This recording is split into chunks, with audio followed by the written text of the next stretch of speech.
이제 설교할게요. 기도해 주세요. 오늘 설교 제목 한번 같이 따라합시다. 구원의 목적. 아마 저는 이런 질문을 하면 아마 이렇게 대답하는 분이 열방교회 가운데는 없을 거라고 생각을 하는데, 구원이 뭔가요? 구원이 뭐죠?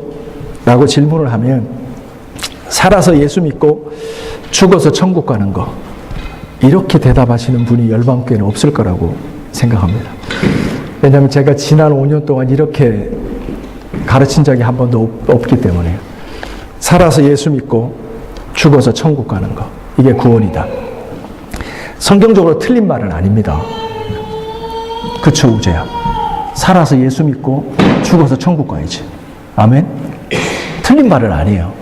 근데 왜 이렇게 제가 강조해서 가르치지 않냐면, 살아서 예수 믿고 죽어서 천국 가는 게 구원이라면 이 말 속에는 구원의 목적이 드러나 있지 않아요.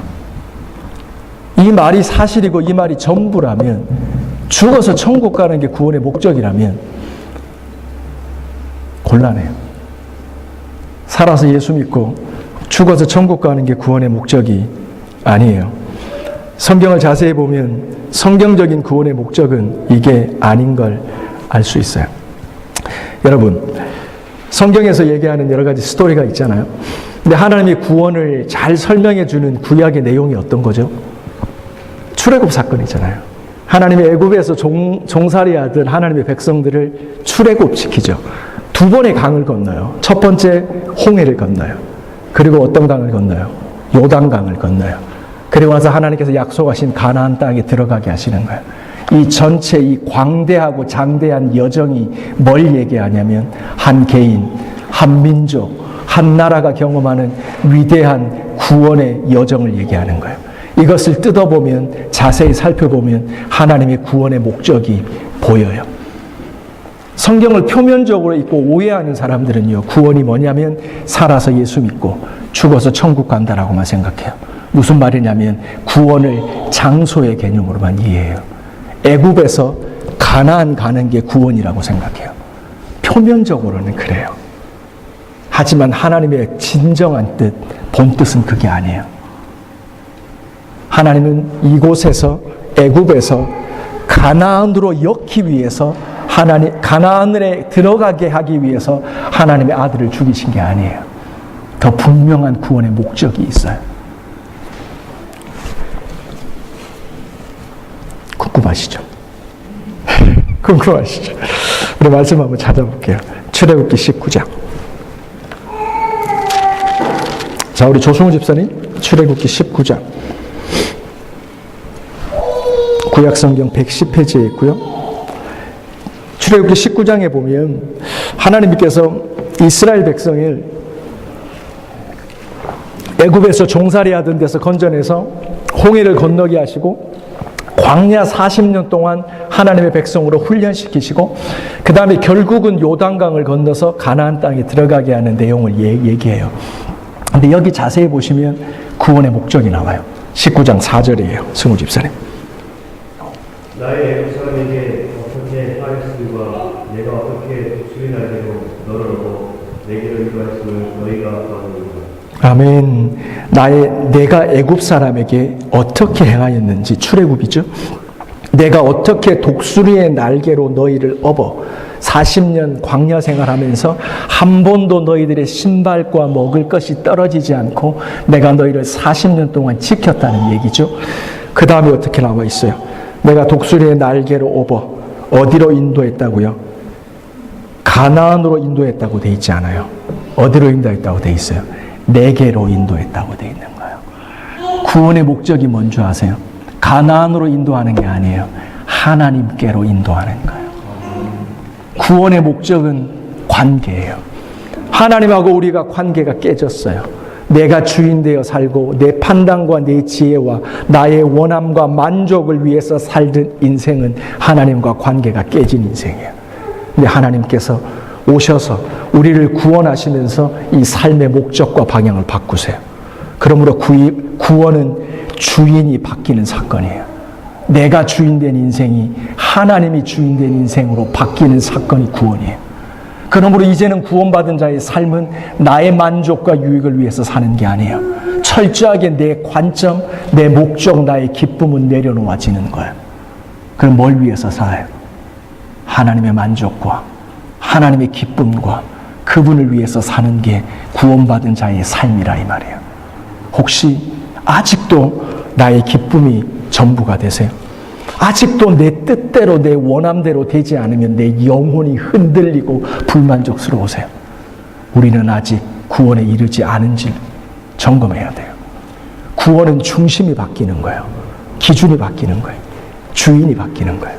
내가 아니라 하나님인 거예요. 그래서 오늘 말씀드렸지만 하나님이 이스라엘을 출애굽시키시고 광야 40년 동안 그들을 훈련시키시고 결국 그들을 어디로 인도했냐면 하나님께로 인도한 거예요. 이건 뭐예요? 관계예요. 그러므로 신앙의 본질은, 구원의 본질은 관계예요. 하나님하고 관계를 통해서 하늘의 모든 축복과 하나님의 은혜가 우리 가운데로 오고 들어오고 채워지는 거예요. 하나님하고 관계가 깨지고 disconnect 되어지면 하나님의 복들이, 하나님의 생명들이 우리 가운데로 올 수가 없는 거예요. 관계는 본질이에요. 그러므로 여러분이 사탄이라면 우리 성도들의 삶 가운데서 뭘 공략하시겠어요? 관계를 공략하는 거예요. 성도 간의 관계를 깨지게 만들어요. 목회자와 성도의 관계를 병들게 해요. 성도와 성도들, 아버지와 자녀들의 관계를 깨는 거예요. 이게 사단의 공격 지점이에요. 그러므로 관계에 문제가 생길 때 우리는 깨달아야 돼요. 이게 영적 어택이에요. 관계가 병들면 하나님의 역사가 흐를 수가 없는 거예요.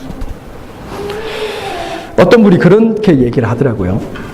이 관계를 설명하면서 하나님이 우리에게 주시는 복, 유익함, 은혜들은 관계라고 하는 철로를 통해서 온다.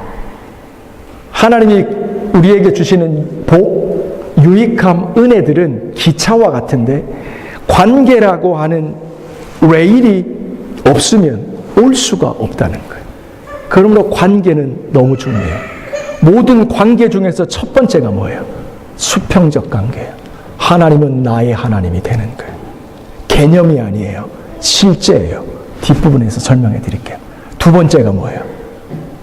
수직이죠. 수직적 관계고, 두 번째가 뭐예요? 수평적 관계.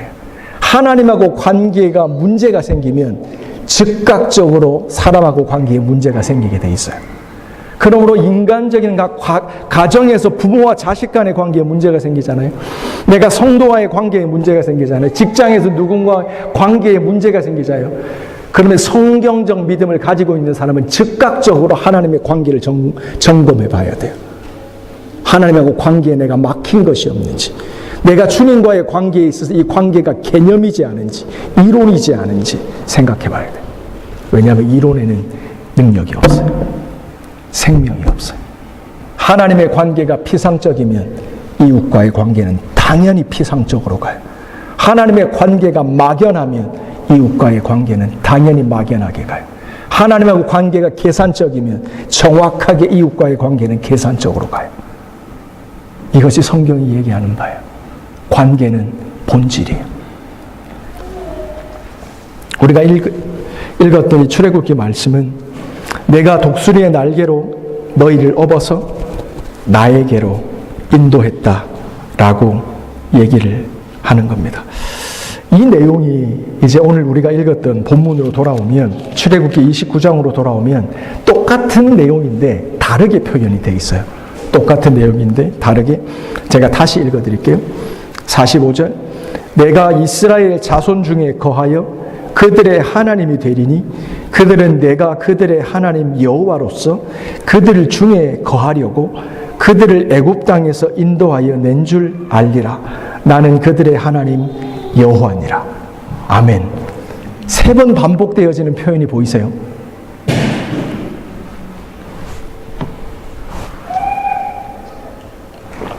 안 보이세요?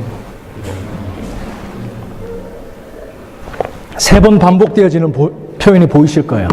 나는 그들의 하나님 여호와니라. 뭘 얘기해요? 관계예요.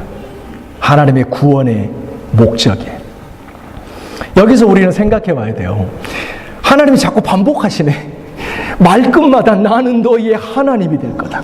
나는 이스라엘의 하나님이 될 거다. 내가 이스라엘의 하나님으로서 그들 가운데 거할 거다 라고 얘기해요. 좀 부담스럽지 않아요?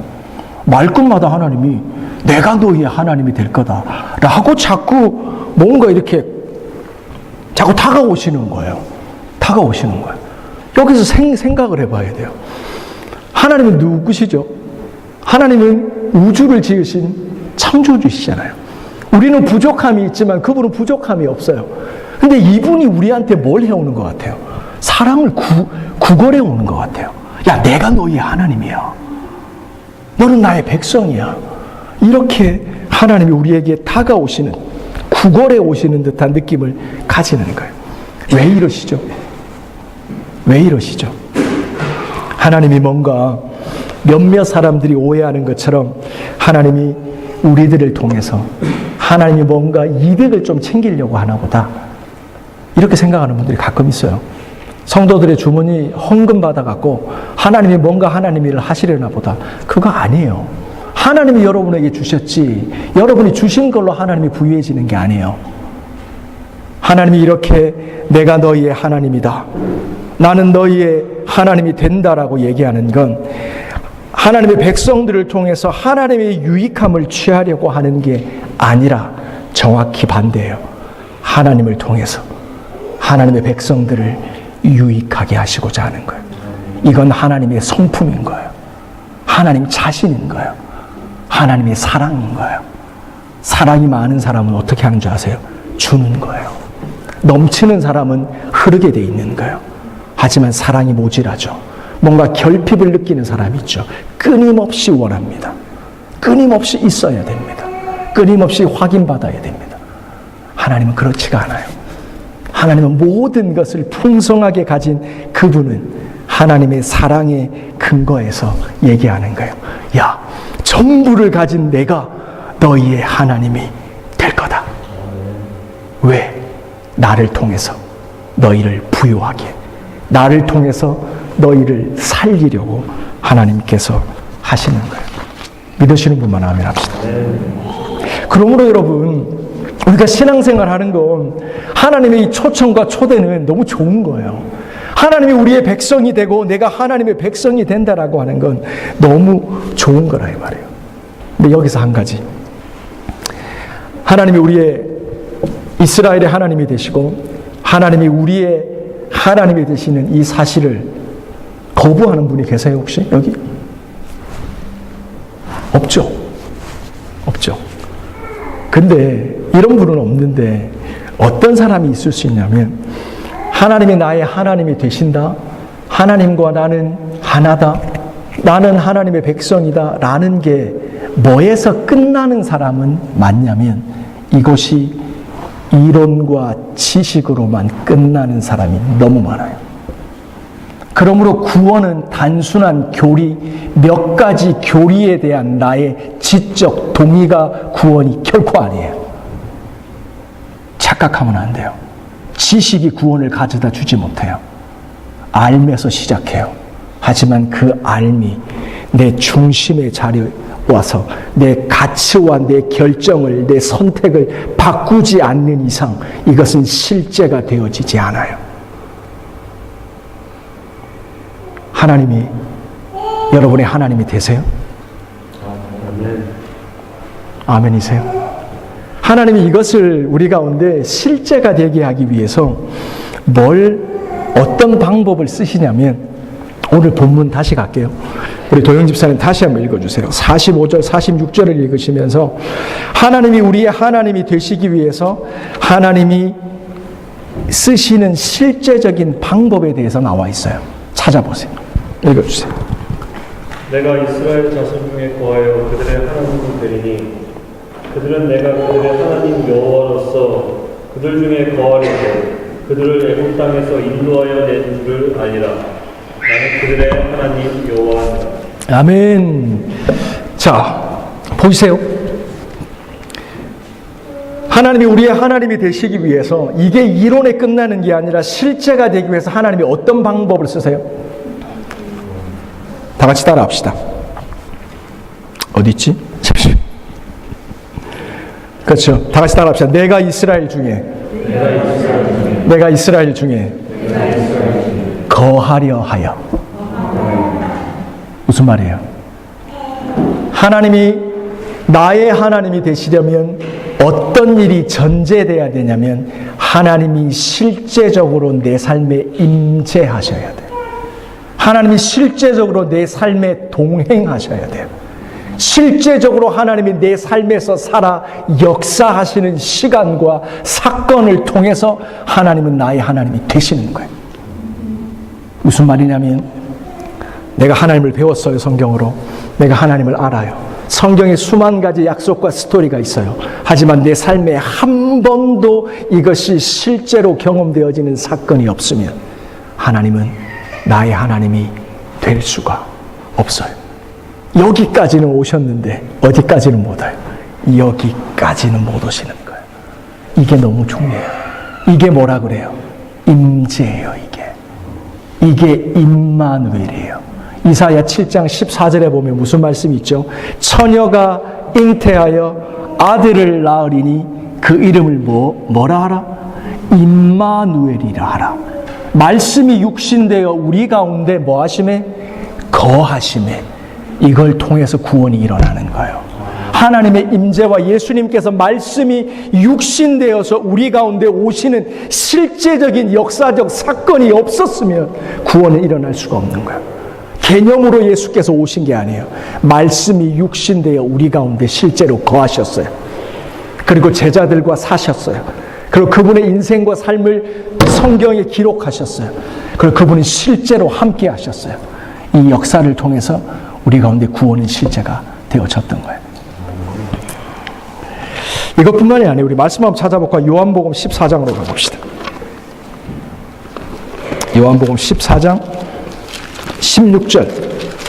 자, 우리 성수미 집사님께서 좀 읽어주시는데요. 요한복음 14장 16절을 보시는데 여기 요한복음 14장에 보면 예수님께서 이제 십자가를 지고 내가 이제 죽는다. 그리고 하나님께로 돌아간다. 근데 두려워하지 마라. I will come back. 그런데 내가 오는 게 아니라 Holy Spirit, 성령이 오실 거다. 그러면서 말씀이 육신된 예수께서는 떠나가시지만 다른 보혜사, 헬퍼가 오시는데 그분이 하시는 일과 역할에 대해서 얘기해요. 근데 구원의 목적과 정확히 같아요. 읽어주세요. 내가 아버지께 구하겠으니 그가 또 다른 보혜사를 너희에게 주사 영원토록 너희와 함께 있게 하시리니 저는 진리의 영이라 세상은 능히 저를 받지 못하나니 이는 저를 보지도 못하고 알지도 못하니라. 그러나 너희는 저를 아나니 저는 너희와 함께 거하시며 또 너희 속에 계시겠습니다. 내가 너희를 그와 같이 버려두지 아니하고 너희에게로 오리라. 아멘. 내가 너희를 고아와 같이 버려두지 않고 너희와 함께 할 거다. 이거는 하나님의 성령으로 말미암은 실제적인 임재를 얘기하는 거예요. 임마누엘과 동행을 의미하는 거예요. 내가 보혜사를 너희에게 보낼 것이니 그들이 영원토록 너희와 함께 할 것이다. 이거는 개념이 아니에요. 지식이 아니에요. 실제로 그분이 우리와 함께 하시는 거예요. 내 삶의 이슈 앞에서, 나의 연약함 앞에서, 나의 무능력 앞에서, 나의 사면초가 앞에서 그분이 실제로 임재하셔서 나를 도우시고 나를 인도하시고 나를 세워가시는 실제적인 삶의 역사라 이 말이에요. 이걸 통해서 하나님은 나의 하나님이 되어지는 거예요. 이론으로 끝나는 것이 아니라 실제가 되어진다 이 말이에요. 근데 오늘날 적지 않은 사람들이 이 하나님의 임재를 업신여겨요. 아니, 하나님의 임재에 대해서, 임마누엘에 대해서 너무 가볍게 생각해요. 이거 없어도 하나님은 나의 하나님이야. 예. 성경에 그렇게 말했어.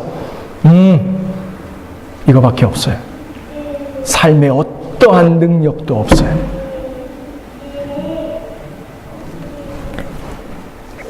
그래서 오늘 제가 그 예배 인도할 때 하나님 주셨던 말씀이 잠언 8장 17절 말씀이에요. 나를 사랑하는 자들이 나의 사랑을 입을 것이요 나를 간절히 찾는 자들이 나를 만날 것이라. 여러분, 임재를 사모해야 돼요. 하나님과의 실제적 동행을 갈망하셔야 돼요. 제가 이번에 한국 갔잖아요. 한국 가서 여러 가지가 좋았지만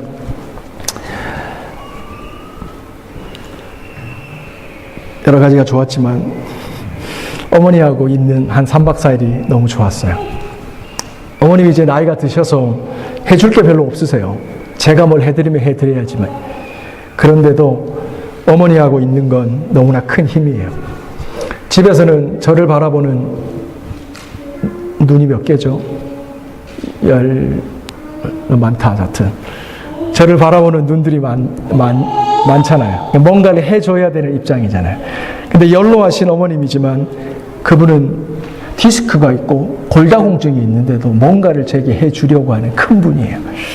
그분하고 있으니까 든든하더라고요. 제가 도움을 드리는데 든든하다 이 말이죠. 이거는 실제예요. 하나님이 우리와 동행하시면 실제로 임재하시는 게 실제가 되면 우리 안에 두려움은 없어요. 왜 염려해요? 잠시 염려할 수 있어요. 우리도 인간이니까. 잠시 두려워할 수 있어요. 잠시 낭망할 수 있어요. 하지만 왜 이 시간이 계속 길어져요? 왜 낭망에서 벗어나지 못해요? 왜 두려움과 염려와 걱정에서 벗어나지 못해요? 하나님이 나와 함께 하시는 게 이론인 거예요. 실제가 아니에요. 그분은 내 옆에서 끊임없이 하나님의 존재, 내가 너의 하나님이 되고 싶다라고 얘기하지만 우리는 하나님을 간절히 찾지 않아요. 구하지 않아요. 이 엇박자가 보여야 돼요. 지금부터 이제 말씀 하나 볼 텐데 사사기 말씀을 볼 거예요. 여기 보면 지금 찾지 마세요. 사사기 6장에 보면 무슨 내용이 나오냐면 기드온 얘기가 나와요. 우리 승철 씨를 위해서 설명을 드리면 사사라는 것은 이스라엘의 장군이에요. 이스라엘에는 왕이 있었는데 하나님이 왕을 세우기 전에 잠시 중간 단계로 사사라고 하는 제너럴, 장군을 두셨어요. 그래서 하나님이 필요할 때마다 그 사사를 세우셔서 한 시대를 이끄시고 다른 사사를 세우셨어요. 그 중에 한 명이 기드온이라는 사람이에요. 이 사람에 대해서 살펴보겠지만 이 기드온은 첫 번째 어떤 사람이었냐면 하나님의 임재, 실제적 임재의 능력을 알았던 사람. 이에게 있어서 최소한 임마누엘은 개념이 아니었어요. 사사기 6장을 펼쳐보면 이스라엘은 우리나라의 역사와 비슷하게 주변국들의 흥망성쇠와 같이 가요. 주변국들이 세지면 이스라엘은 은매 기죽어. 이게 됐다가 주변국들이 약해지면 이스라엘이 또 피어나요. 물론 하나님의 주권날이 있죠. 사사기 6장을 펼치면 이스라엘의 미디안이라고 하는 이스라엘 주변의 나라가 강성해져요. 1절을 읽어보면 하나님께서 미디안을 강성케 하사 이렇게 되어 있어요. 그래서 그때 이스라엘은 얼마나 어려운 시간을 보내게 되냐면 이게 농사를 짓잖아요. 밀농사를 짓잖아요. 그럼 내가 농사를 지었으면 내가 농사한 거면 내가 걷어서 먹는 게 정당하죠. 근데 추수를 해서 먹으려고 그러면 누가 와요? 미디안 군사들이 오는 거야. 말 타고 이러고 오는 거야. 그래서 먹으려고 그러면 뺏어가는 거야. 그래서 너무 속상하잖아요. 배고프잖아요. 그러니까 이스라엘의 왕을 대신하는 사사인 기드온이 어떻게 하냐면 숨어요. 숨어서 이 줄인 배를 채우고자 밀 타작기 옆에서 밀을 이제 추수하는 이 모습 가운데 있는 거예요. 이때 하나님의 임재가 역사해요. 사사기 6장 갑니다.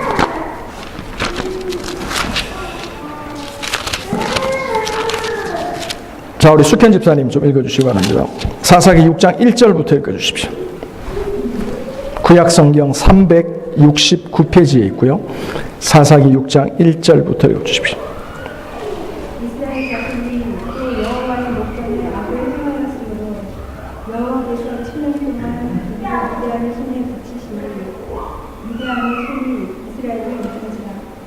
이스라엘 자손이 미디안을 인하여 산에서 도망과 굴과 산성을 자기를 위하였으니 이스라엘이 40년 되면 미디안 사람, 아말렉 사람, 동방 사람이 치러 올라와서 진을 치고 가다에 이르도록 토지에 이스라엘 가운데 식물을 남겨두지 아니하며 양이나 소나 나귀도 남기지 아니하니 그는 그들이 그 짐승과 자기를 가지고 올라와서 메뚜기들 같이 들어오니 그 사람과 약대가 무수하니라.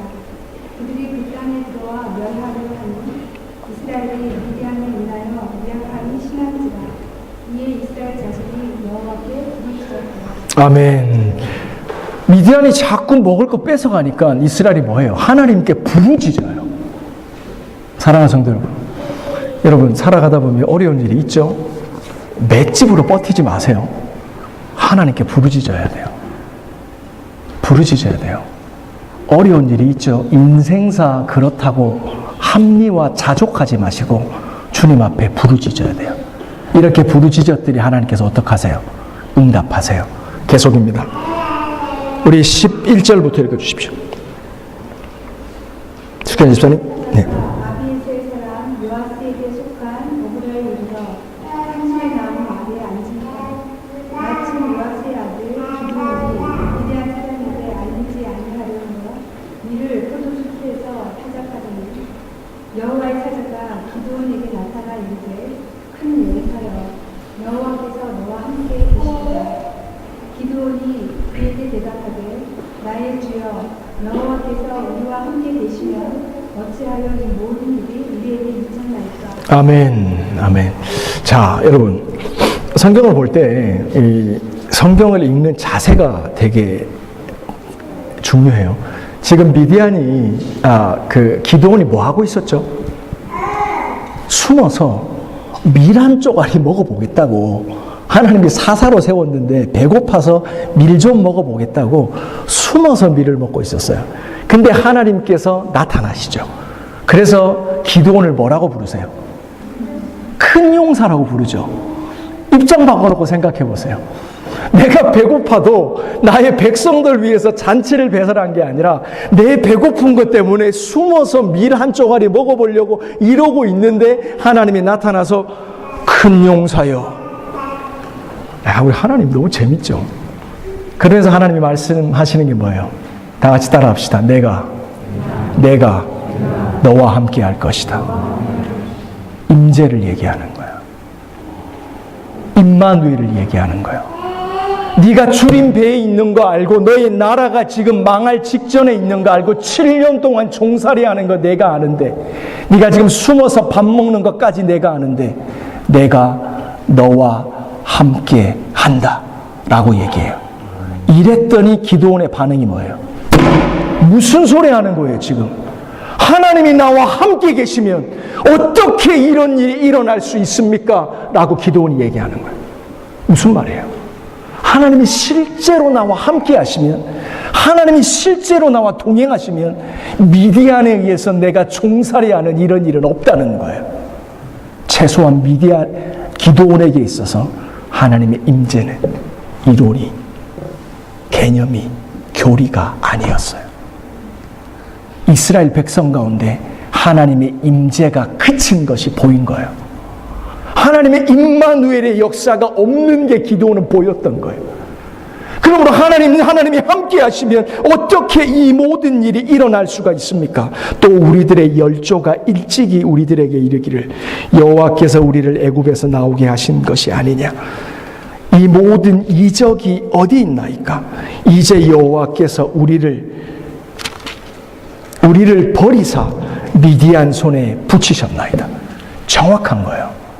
하나님이 임재하시면, 실제로 하나님이 동행하시면 이런 종된 삶, 패배의 삶, 가난한 삶, 저주의 삶은 없는 거예요. 정확히 문제의 핵심을 알았어요. 하나님의 임재가 그친 거예요. 하나님의 임마누엘의 역사가 개념인 거예요. 그랬더니 하나님께서 뭐라 말하세요? 14절이에요. 여호와께서 그들을 돌아보아 가라사대 너는 내 힘을 의지하고 가서 이스라엘 미디안 손에서 구원하라. 내가 너를 보낸 것이 아니냐. 16절로 넘어갑니다.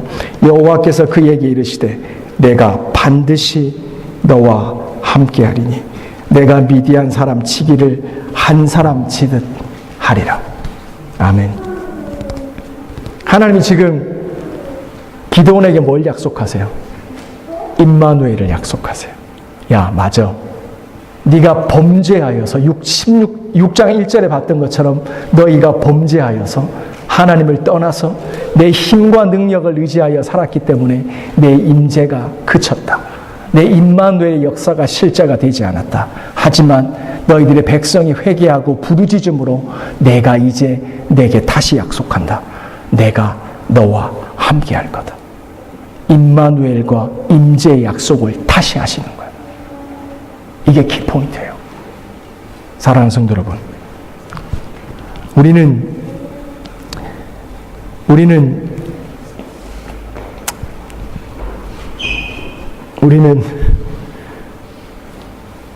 뭘 놓치고 사냐면요, 하나님께서 실제로 나와 동행하지 않으시는데 동행하지 않으시는 걸 몰라요. 하나님 실제로 나와 임재하지 않은 예배를 드리는데 이 예배가 하나님께서 받으신다고 생각해요. 이건 이론이에요. 실제로 하나님께서 내가 할 수 없는 하나님만이 하실 수 있는 역사로 내 삶을 뒷받침하고 보호하시고 인도하시지 않는데 내 삶은 안전하다고 착각하고 살아가요. 어디서 온 믿음이에요? 어디서 온 자신감이에요? 우리는 이렇게 살아가요. 이론과 지식에 머물러 살아가요. 기드온은 알았어요. 하나님이 실제로 내 삶에 동행하시면 이런 일은 없다는 거예요. 그래서 하나님께 기도해요. 그래서 하나님이 다시 회복하시고 약속해요. 그래, 네 말이 옳다. 그러나 이제부터 내가 반드시 너와 함께 할 것이다. 제가 지난 토요일날, 금요일날 셀모임 때 좀 나눴지만 이번에 제가 한국을 방문했던 이유가 여러분 아시는 것처럼 그 십자가 복음에 대해서 좀 더 알고 싶어서 제가 갔다 왔어요. 우리 교회에서 뭐 제가 계속 가르쳤던 내용이긴 하지만 되게 감사하고 좋았어요. 마치 이게 거울을 보고 막연하게 알던 것들이 이제 얼굴을 보고 아는 것처럼 부분적으로 알던 것들이 전체가 보이는 그런 어떤 귀한 배움의 시간이었어요. 근데 그거보다도 하나님께서 예비하신 은혜는 다른 데 있더라고요. 그게 뭐냐면 하나님이 제게 뭘 알려주셨냐면 제 안에 하나님 사랑이 없는 걸 보여주셨어요. 제가 하나님의 사랑에 대해서 알고 하나님 사랑하는 거에 대해서 전혀 하나님 사랑하지 않는다고 생각하지 않았는데 내 안에 하나님의 관점에서 하나님이 보실 때 하나님 사랑하시는 마음이 없는 것을 보여주셨어요. 제가 여러분을 사랑하는 데 있어서도 그랬고 제가 저희 자녀들을 사랑하는 데 있어서도 하나님 사랑으로 사랑하지 못하는 걸 하나님께서 비춰주셨어요. 그래서 참 많이 울었어요. 되게 부끄러웠어요.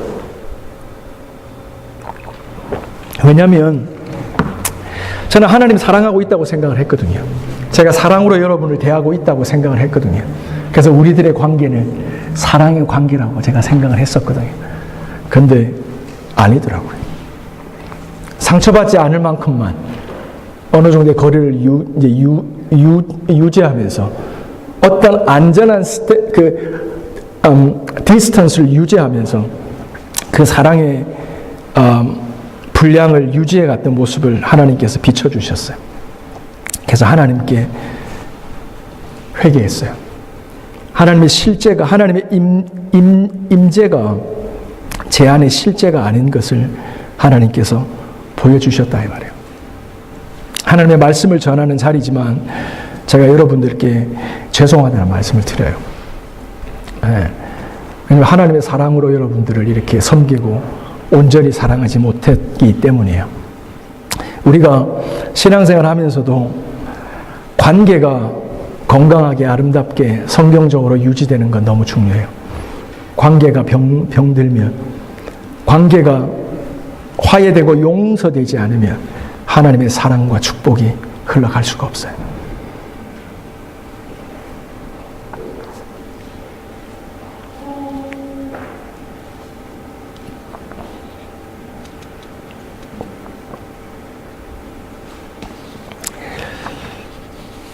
우리가 오늘 예배를 통해서 이 예배를 기점으로 우리 안에 회복되어지기 원하는 한 가지가 있어요.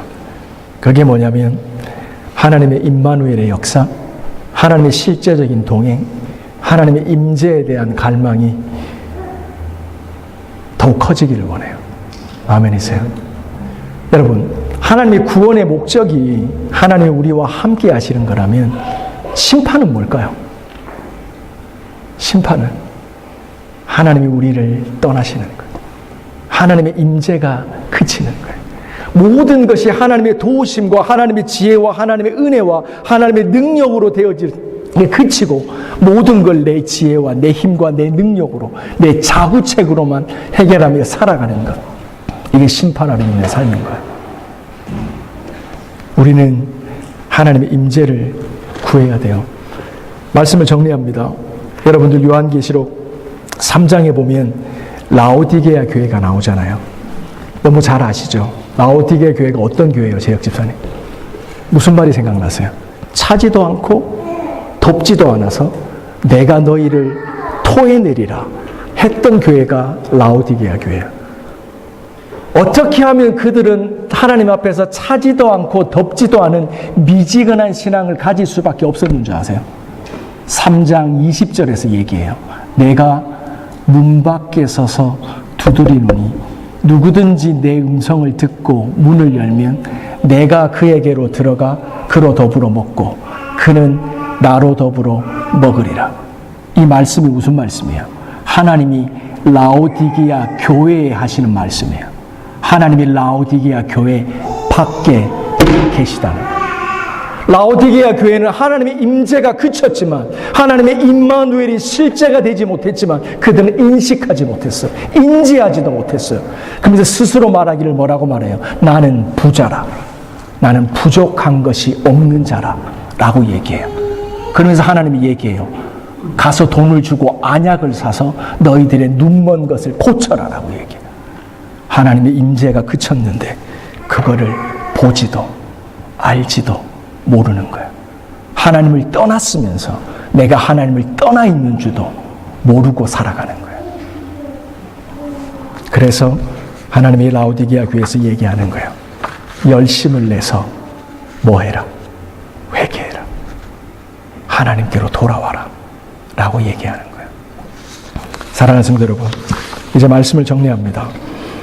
하나님이 우리를 구원하신 목적은 우리와 함께 하시기 위한 거예요. 이것은 이론이 아닙니다. 실제적인 임재입니다. 내가 너희를 고아처럼 혼자 버려두지 않는다는 거예요. 내가 혼자 잠 못 자면서 발버둥 치면서 인생의 문제 해결하는 것이 아니라 그분이 옆에서 실제적으로 내 삶에 관여하고 동행하시고 도와주시고 인도하시겠다는 약속이에요. 이게 하나님의 구원의 목적이에요. 그러면 우리가 어떻게 해야 돼요?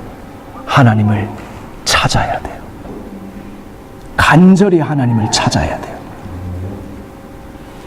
나를 사랑하는 자가 나의 사랑을 입을 것이요 나를 간절히 찾는 자가 나를 만날 것이라. 우리 자리에서 일어납시다.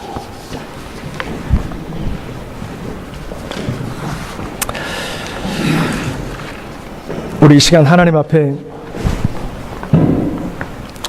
기도하는 시간 가집시다.